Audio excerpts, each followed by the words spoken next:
is a hydrothermal cave located west of Utah Lake in Utah County, Utah, United States. The cave attracted amateur and professional cavers alike despite its narrow passageways. It has been permanently closed to the public since 2009 following a fatal accident that year.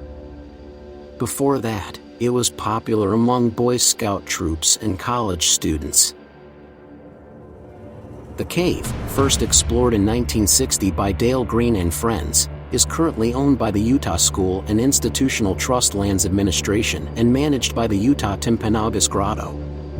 The cave system was named after the putty-like texture of the soft, brown clay found in many of its passages.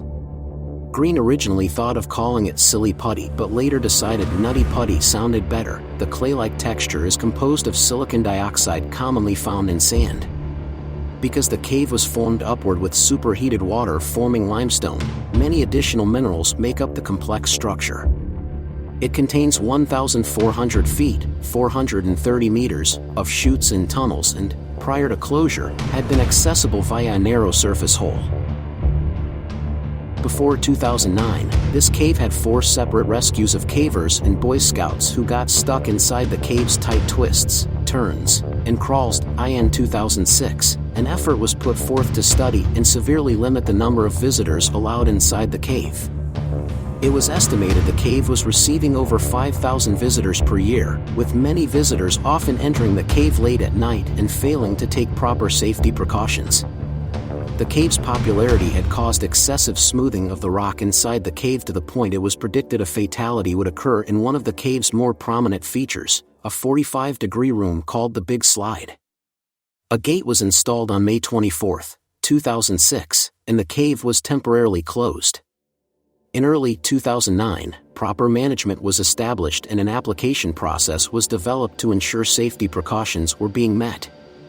On May 18, 2009, the cave was reopened to the public. Death of John Edward Jones and closure of the cave.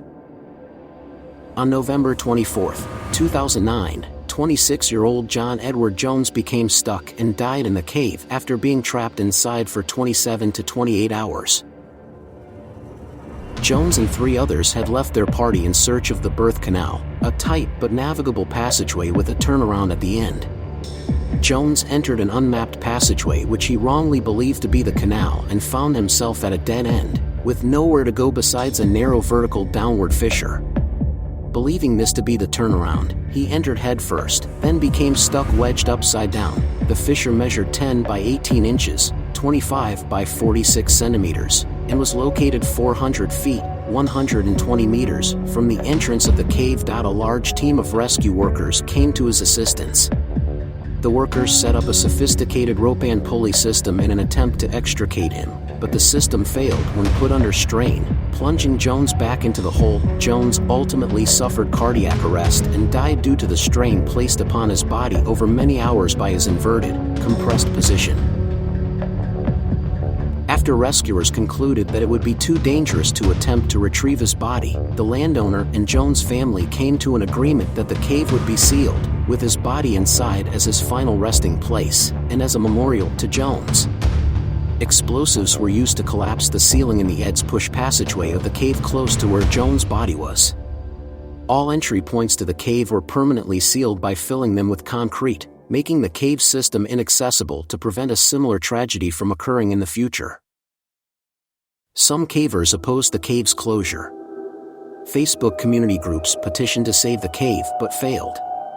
Although cavers had cut their way through a gated entrance to the property prior to the closure of the cave, the explosives used to permanently seal the passageways and the cemented entry made it difficult if not impossible to access the cave system again. A film about the tragedy titled The Last Descent was released on September 16, 2016.